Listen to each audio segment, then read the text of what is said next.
नमस्कार प्रिय विद्यार्थियों, वीके नॉलेज इलेक्ट्रिकल में आप सभी का स्वागत है। वैकेंसी न्यूज़ अपडेट लेकर एक बार फिर उपस्थित हूँ। वैकेंसी आईटीआई होल्डर बच्चों के लिए है, वैसे तो 10th पास के लिए भी है, लेकिन हम जो बात करेंगे वो आईटीआई होल्डर्स के लिए बात करेंगे। क्या है वैकेंसी, कितने हैं पद, इसमें सिलेक्शन की प्रोसेस क्या रहेगी, एग्ज़ाम का पैटर्न क्या है, पूरी डिटेल से बात करेंगे। कंप्लीट वीडियो लास्ट तक आपको ज़रूर देखना है। चैनल से पहली बार जुड़े हैं तो चैनल सब्सक्राइब कर लीजिए। इसी तरह का अपडेट और न्यूज़ नोटिफिकेशन इस चैनल पर हम आपको प्रोवाइड करवाते हैं। डिस्क्रिप्शन में लिंक दिया गया है, हमारा एंड्रॉयड ऐप डाउनलोड कीजिए। ऐप पर आपको हर हफ्ते फ्री टेस्ट प्रोवाइड करवाया जाता है और साथ ही टेलीग्राम का लिंक दिया गया है, उसे भी आप ज्वाइन कर लीजिए।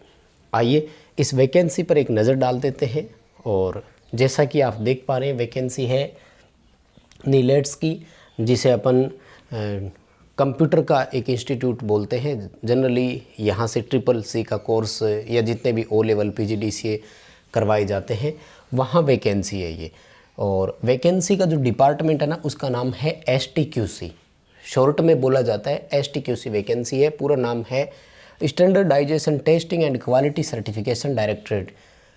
वैकेंसी किन किन पदों पर है, इस पर अगर अपन एक नज़र डालें तो यहाँ 4 मोस्ट पद है।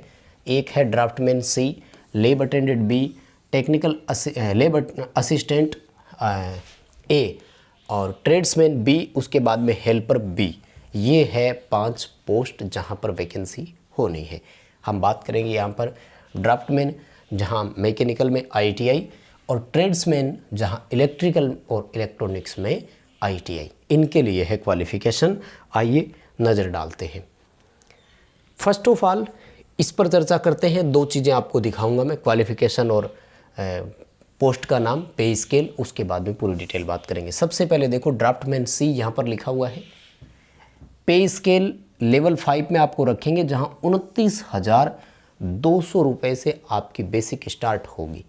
इसमें अगर आप अदर अलाउंसेज इंक्लूड करते हैं तो ये जो आपकी सैलरी है लगभग 40,000 के आसपास कैश इन हैंड होगी, पहली सैलरी आपकी। ठीक है, बहुत अच्छा स्केल है। पे लेवल 5 में कम नहीं मानेंगे अपने आप को। एजुकेशनल क्वालिफिकेशन क्या रखी है? मैट्रिक, जिसे आप 10th स्टैंडर्ड या SSC बोल सकते हो। साथ ही ITI का सर्टिफिकेट, कहाँ से? 2 वर्ष की आपका ITI हो इसमें, और जो स्ट्रीम है वो कौन सी है? मैकेनिकल है। अब देखो मैकेनिकल या ड्राफ्टमैन जो है, मुझे लगता है इस ट्रेड की वो अलग से बात करते हैं। वैसे तो देखो फिटर भी मैकेनिकल में ही आता है, लेकिन अगर फीटर से हो तो यहाँ स्पष्ट फीटर का लिखा हुआ मिल जाता। तो ये ड्राफ्टमैन वालों के लिए, क्योंकि ड्राफ्टमैन को मैकेनिकल में रखते हैं। बाकी जब आप अप्लाई करेंगे तो आपको पूरी डिटेल इसकी वहाँ पर मिल जाएगी। उसके बाद बात करते हैं ट्रेड्समैन B के बारे में। ये भी एक अलग से पोस्ट है। इनका पे स्केल छोटा है, पे लेवल 2 में ही रखेंगे मात्र इनको। 19,900 रुपये की बेसिक है। कैश इन एंड सैलरी की अगर बात करें तो आपकी जो सैलरी है वो 25,000 रुपये के आसपास होगी, तो ठीक ठाक है। ITI होल्डर्स बच्चे 19,900 से पहले बेसिक, पे लेवल 2 में। सेंट्रल का लगभग यही है। इसरो की, DRDO की अगर बात करेंगे तो लगभग इसी पे लेवल में रखते हैं, तो ठीक है। और क्वालिफ़िकेशन की बात इसमें करें तो सेम मैट्रिकुलेशन यानी 10th हो, और उसके बाद में ITI सर्टिफिकेट किसका? 2 वर्ष का होना चाहिए। कौन सी है? स्ट्रीम क्या रखी है? इलेक्ट्रिकल ऑब्लिग लगाकर इलेक्ट्रॉनिक्स लिखा है, यानी इलेक्ट्रीशियन और इलेक्ट्रॉनिक्स दोनों यहाँ पर रहेंगे। अब कॉमन सीटें कैसे डिवाइड होगी वो आगे डिपेंड करेगा फर्दर कि वो किस तरह से इनको लेते हैं। क्या एक्सपीरियंस की कोई डिमांड की गई है? मैकेनिकल वालों से तो देखो यहाँ पर 6 वर्ष का अनुभव मांगा गया है, ठीक है ना।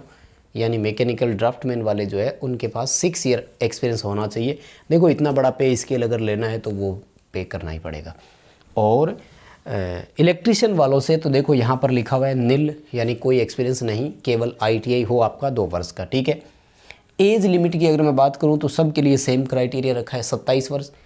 तो जो मिनिमम यानी लोअर साइड की एज होती है वो 18 वर्ष से होती है। तो कुल मिलाकर के एज का जो क्राइटेरिया हमारे सामने निकल कर आ रहा है वो क्या आ रहा है? 18 से लेकर 27 वर्ष का। याद रखें ये जो एज होती है ये मैं हमेशा बताता आया हूँ, अनरिजर्व कैटेगरी के लिए होती है।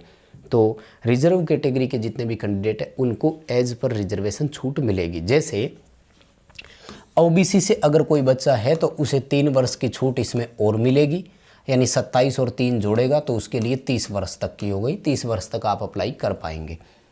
वहीं अगर SC ST कैंडिडेट के लिए मैं बात करूं तो 5 वर्ष की छूट मिलती है जनरली, 27 और 5 की अगर बात करें तो 32 ईयर हो गया, यानी 18 से 32 वर्ष SC ST अगर एज में हैं आप तो भर सकेंगे, कोई दिक्कत नहीं है।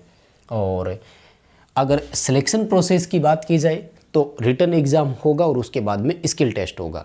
रिटन एग्ज़ाम में क्या आएगा वो मैं पूरी डिटेल से आपको बताने वाला हूँ।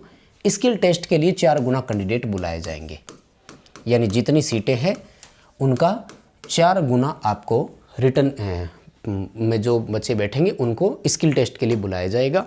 और कहाँ होगा क्या होगा उस पर पूरी डिटेल से बात कर लेते हैं। आइए सबसे पहले सीटों की संख्या पर एक नज़र डालते हैं, पता तो करें सीटें कितनी कितनी हैं। सबसे पहले देखो जो ड्राफ्टमैन सी है ना, इनके लिए तो 5 सीटें हैं और वो भी साउथ रीजन में है, दक्षिणी जोन में है। दक्षिण जोन में कौन कौन से आते हैं उस पर भी मैं बात करूँगा पूरी डिटेल से, ठीक है। और 5 सीटों में से 4 अनरिजर्व की है और 1 ओबीसी की है, बाकी किसी कैटेगरी के लिए कोई सीट नहीं है। तो मैकेनिकल वाले बच्चों का तो ये हो गया यहाँ तक, ठीक है। अब आइए ट्रेड्समैन बी की बात करें, जो इलेक्ट्रिकल और इलेक्ट्रॉनिक्स वालों को ऑप्शन दिया गया है। यहाँ पर जो ईस्ट वेस्ट नॉर्थ साउथ आप बोल सकते हैं, 4 रीजन बांटे गए, क्षेत्र दिए गए और 4 में से साउथ और नॉर्थ में तो है 8-8 सीटें। तो राजस्थान जो है वो नॉर्थ में आ रहा है, ठीक है। और कौन कौन से आएंगे वो भी बताऊंगा, लेकिन खासतौर से राजस्थान वालों के लिए हम बात कर रहे हैं तो 8 सीटें उनके लिए हो गई। और वहीं ईस्ट में और वेस्ट में 5-5 सीटें, यानी ट्रेड्समैन की टोटल आपके लिए 26 सीटें हैं, ठीक है। और आपको रीजन चुनना पड़ेगा, ये ध्यान रखना। मेरिट जो है वो क्षेत्र वाइज ही बनेगी और उसके बाद में ये सीटें कैटेगरी वाइज आगे दी गई है कि किस कैटेगरी की कितनी है। तो देखो टोटल अगर 8 और 5 है तो 1-1, 2-2 आएगी, वो तो बाद की बात है।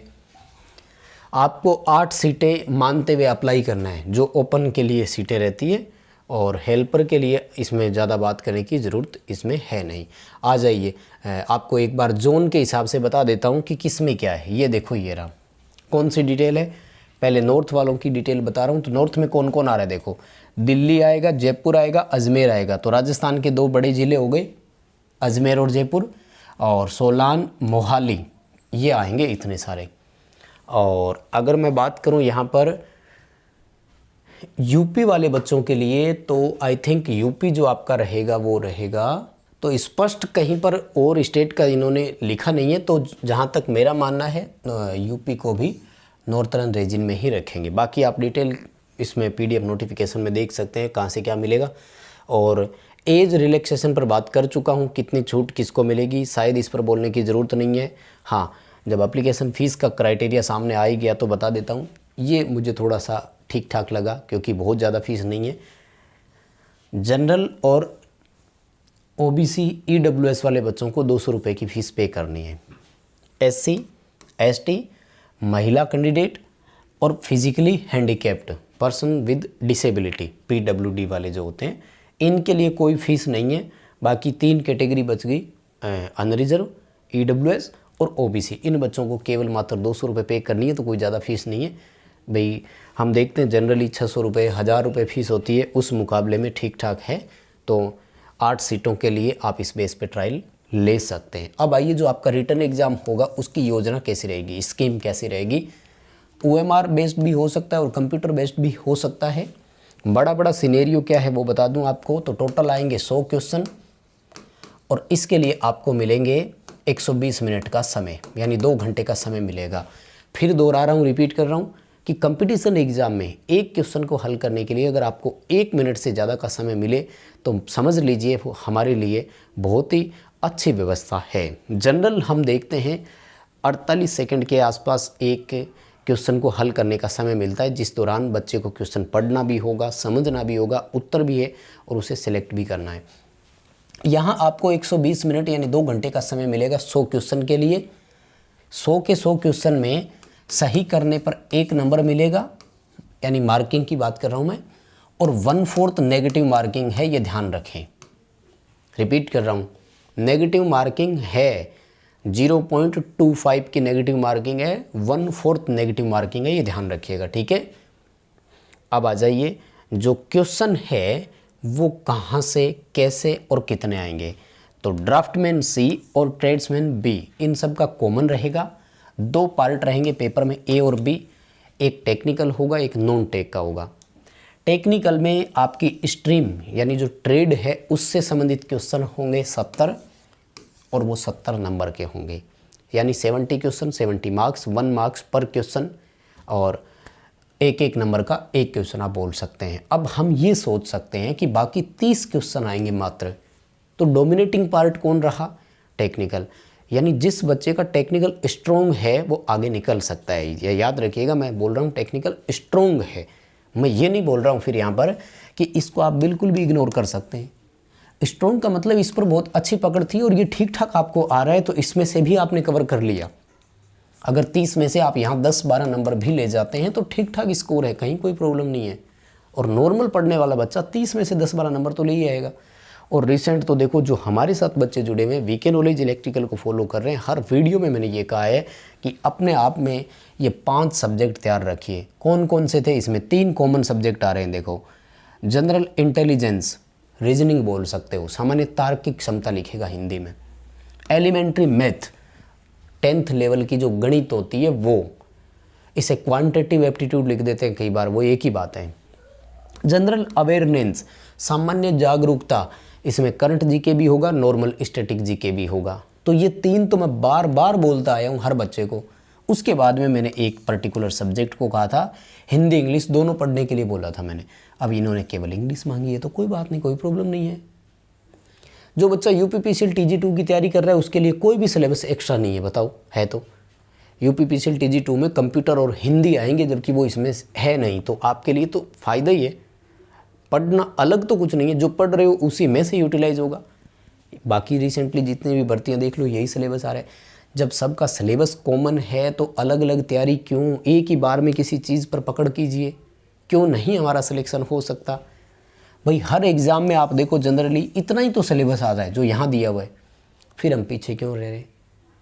अच्छा, इनके भी देखो क्वेश्चन कैसे कैसे आएंगे। मैथ के, इसके इंग्लिश के और रीजनिंग के 7-7 क्वेश्चन आएंगे, जबकि जीके और मैथ के 8-8 क्वेश्चन आएंगे। यानी टोटल 100 क्वेश्चन होंगे, 100 नंबरों के होंगे, और 120 मिनट यानी 2 घंटे का आपको समय मिलेगा। तो ये रहेगी एग्ज़ाम की स्कीम ट्रेड वालों के लिए। खुलकर बात कर चुका हूँ, शायद कोई प्रॉब्लम नहीं है। नेगेटिव मार्किंग एक बार फिर रिपीट करा देता हूँ। ये देखो, ये रहा क्वेश्चन, हिंदी इंग्लिश दोनों भाषाओं में होंगे, लेकिन याद रखें हेल्पर के लिए लिखा है इन्होंने, बाकी अपने भी बाइलिंगुअल ही होगा, लेकिन जो इंग्लिश वाले हैं ना वो केवल इंग्लिश में ही होंगे, वो हिंदी में नहीं आएंगे। सब्जेक्ट के क्वेश्चन हमेशा पर्टिकुलर उसी में, जैसे हिंदी के क्वेश्चन है तो फिर वो सिर्फ हिंदी में होंगे, वो इंग्लिश में कभी नहीं आएंगे। सही करने पर 1 नंबर मिलेगा, नेगेटिव मार्किंग 0.5 की है, बता चुका हूँ, कोई प्रॉब्लम किसी को है नहीं। और उसके बाद में एग्ज़ाम सेंटर देखो यही आएंगे, और इनमें से ही आपको चूज करना है। 11 सेंटर है, ठीक है। तो राजस्थान वालों के लिए जयपुर है ऑप्शन, आप सेलेक्ट कर सकते हैं। और दिल्ली है ही, वैसे चंडीगढ़ भी दिया हुआ है, तो कोई अगर चंडीगढ़ जाना चाहे तो यहाँ भी जा सकता है, ठीक है। ये एग्ज़ाम सेंटर रहेंगे आपके। और उसके बाद में 4 गुना कैंडिडेट बुलाए जाएंगे स्किल टेस्ट के लिए, उस पर मैं बात कर ही चुका हूँ, ठीक है। मुझे लगता है ज़रूरी जानकारी जो है वो आपके साथ साझा हो चुकी है। किसी और जानकारी के लिए आप ये पूरा PDF नोटिफिकेशन पढ़ें, उसके बाद ही फॉर्म अप्लाई करें। इस वीडियो को लाइक कीजिएगा, अपने दोस्तों के साथ फॉरवर्ड ज़रूर करें। आप यदि चैनल से पहली बार जुड़े हैं तो सब्सक्राइब ज़रूर कर लीजिए। बहुत बहुत धन्यवाद।